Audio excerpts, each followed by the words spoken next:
Kumusta mga kadisil? So ngayon mga kadisil ay rescue operation tayo ngayon. So, ang unit natin ngayon is 10-wheeler Super Grit 6M70. So ngayon mga kadisil ay tatanungin natin yung driver at mekaniko kung anong naging problema nito.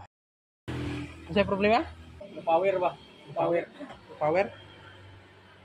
Ako dali. ako Dali. sa ayar mandarog. Ariya mo ulo nga nusul. Ada eh? Pag ya sa injection pump nga. Injector garo niya? Ha? Mo pay man 15. Kung magdagan? Or standby? Kanang maglupawin siya. RPM ay Mo out ba? Mo out. Mo out man gud siya. So ang problema ng unit mga kadisil ay low power at hard start siya mga kadisil. So observe lang muna natin mga kadisil. Neutral na eh? Oh.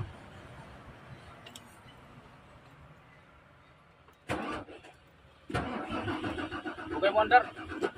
Wonder na siya open. Kon siya kanang hard starter ba? Bungawan ang uno. Wonder na siya kung lugay. Lugay lagi. Sa mo to subida maglupower gid siya. Mukot mabikil siya, mabikil ba? Nabitaw kargado nya atras. Kanya medyo siya kanang ipugos bitaw nimo. Kana mukha dayon. RPM na siya kunse. Di siya kadaog. So ang unang gagawin natin dito mga kadisil ay tanggalin muna natin yung injector mga kadisil at dalhin natin sa shop kasi ito yung unang suspect natin. Tanggalin lang natin yung injector mga kadisil kasi i-check lang natin dun sa machine kung okay ay ibalik din natin to mga kadisil. So ang gagawin ko dito ay i-double check ko lang kung wala ba dito, doon naman tayo sa pressure pump mga kadisil. At ayan na nga mga kadisil, dalhin lang muna namin to sa shop. At pagdating ko nga dito sa shop mga kadisil ay dinali-dali ko tinitest yung mga injector lahat mga kadisil. Mas maganda kung magpa-calibrate kayo ay may machine na ganito mga kadisil, yung pang electronic talaga kasi unang-una ay proven at tested pag machine mga kadisil kasi may sarili common rail to at saka pressure pump, so yung mga lalabas na diesel ay binabasa niya mga kadisil kung ilan ba yung kaya niyang ibuga or ibalik niya sa tangke, mga ganun. So far mga kadisil yung lahat ng injector ay okay naman, so ibalik na natin to dun sa unit mga kadisil.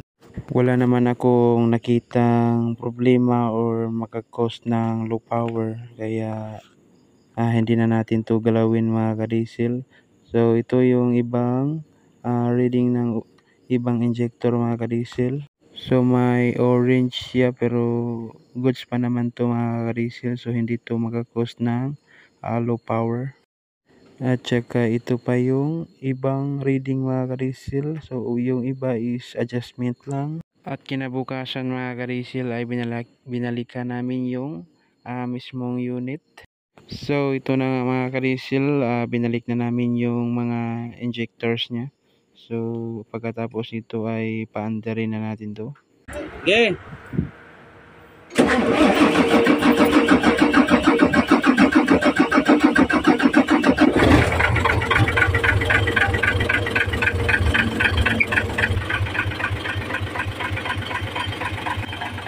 Datera.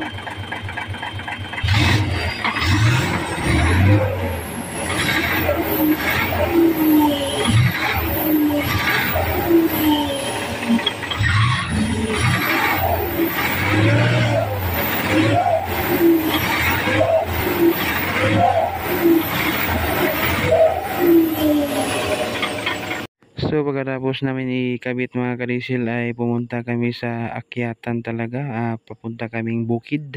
So para malaman natin kung babalik pa ba yung trouble code niya or yung pagka low power niya. Ang ginawa ko dito ay ginamit ko yung scanner kung ano yung lumabas. So try lang natin. Bada dyan sa yung punta. Kuya, okay na ba? Wala. Atras na kay. Wala, di na rin. Di ka saka. Di ka saka?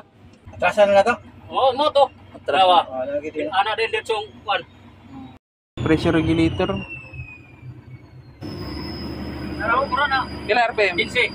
15 na lang. Ilan na? So, unang akyatan pa lang mga kadisil ay wala na, low power na siya. So, ang lumabas sa scanner is pressure regulator. Bumalik na lang kami at try namin to. Palit na ng pressure regulator mga kadisil. So, ang pressure regulator mga kadisil ay dito natin makikita sa kanyang pressure pump. Itong dalawang to mga kadisil na may wire. So, palitan natin to ng surplus lang mga kadisil.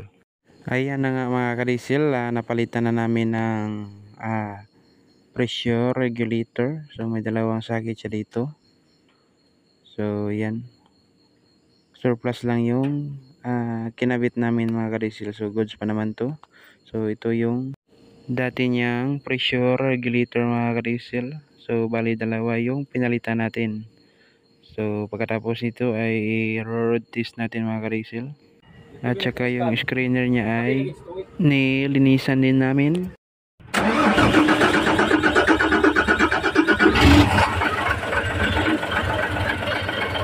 So, road test na naman tayo mga kadisil. So, doon tayo ulit kasi may akyatan talaga doon. So, doon natin malalaman kung okay na ba to.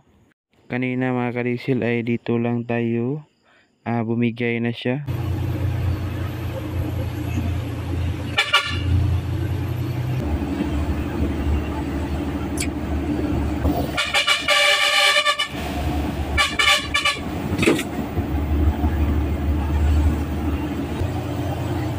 Kwarta rin, kwarta.